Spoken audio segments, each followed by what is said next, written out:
This video is all about the waste of defects. Now, the fact that a defect is wasteful is probably already apparent to you, but I'm going to define it anyway.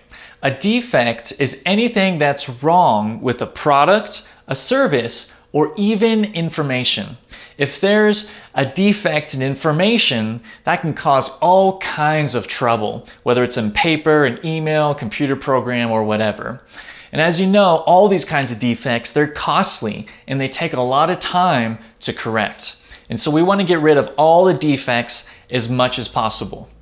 Now, there's generally two ways to do that. The first way to get rid of defects is to add inspections. And the other way is to improve your process controls. Now, between these two, between inspections and better controls, the controls are always better generally, because an inspection is only going to catch a defect, but it's not going to prevent the defect from happening in the first place. And if it was up to me, and probably you too, I'd rather make it so that it's impossible for a defect to ever happen. And you do that with better controls. So what I'm going to do is give you an example of a defect and then illustrate these two concepts in action. I was trimming my beard one day with this beard trimmer and encountered a defect. The blade guard is adjustable and controls the length. I had set it to 6, which is what I use every time. But one day, while I was trimming my beard, the guard slipped down to a 4. Let's just say I made a defect on my face. I kind of looked a little bit funny for a few days. So here's why inspections are inferior to controls. I could add all kinds of inspections to my beard trimmer, but it's not going to stop me from making a mistake and making a defect on my face. I could do a setup inspection every time and make sure it's set at 6. I could do a shutdown inspection after trimming my beard to make sure it's still at 6. I could document my inspections. And I could even measure the length of the hair on my face during or after trimming my beard. But no amount of inspection is going to prevent me from making a mistake. Inspections may catch a defect, but then I still have to live with it. And as you know, living with defects within a company is costly, it takes a lot of time, and it can damage your reputation with customers and even the public. And so a better approach than adding inspections is to improve your process controls. And the specific control I want to teach you about is called a poka-yoke. It's a Japanese term that simply means to error-proof a process. It makes it impossible for defects to happen in the first place. So what would be an example of a poka-yoke for my beard trimmer? I could get rid of the adjustable guard and replace it with a fixed length. This is a perfect poka-yoke because if it's a fixed length, I'm never going to screw it up. I couldn't screw it up even if I tried to. And so it's a perfect poka-yoke. I don't need to worry about it, and I don't even really need to inspect it anymore because I've built in quality at the source. And so I'm going to give you one more example to help give you a little bit more practice with this. The example, again, is how to make a cup of coffee with my French press.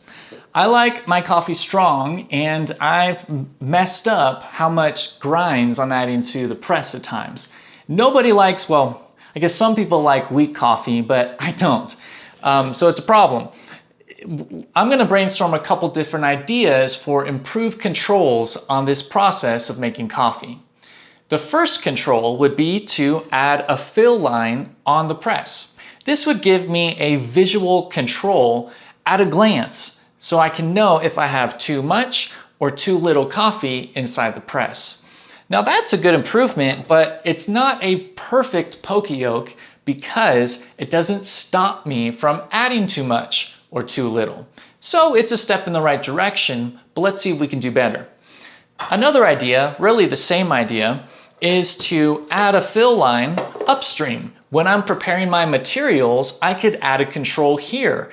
before it even gets to the press. When I'm grinding the beans, I could have a fill line on this cup so that I always have a reminder about how much I need. Maybe that helps me not waste beans too and do overproduction. But it has the same weakness. It's not going to stop me from adding too much or too little. Another idea is I could weigh it, but let's be honest, that's going to take more time and more steps for me to do it, and it's still a kind of inspection, so that's not a perfect poka-yoke. So then we arrive at this. What if I know that I always add half a cup of beans when I grind them, and then that makes a perfect cup of coffee? Well, a pretty perfect poka-yoke, a control, would be to give a dedicated measuring cup to the process of making my cup of coffee. That way, as long as I always use this, I'm always going to make a perfect cup. I don't even have to think, just fill it up and dump it out. Out of all of these options, the dedicated measuring cup is pretty much the best one. It's almost a perfect poka-yoke. As long as it doesn't get lost and it's clear to use just one scoop, you're gonna get a great cup of coffee every time. And in addition to that, it's cheap. The cost of one measuring cup is pretty cheap compared to eating the cost of bad coffee, literally. So that covers the waste of defects and how to prevent them.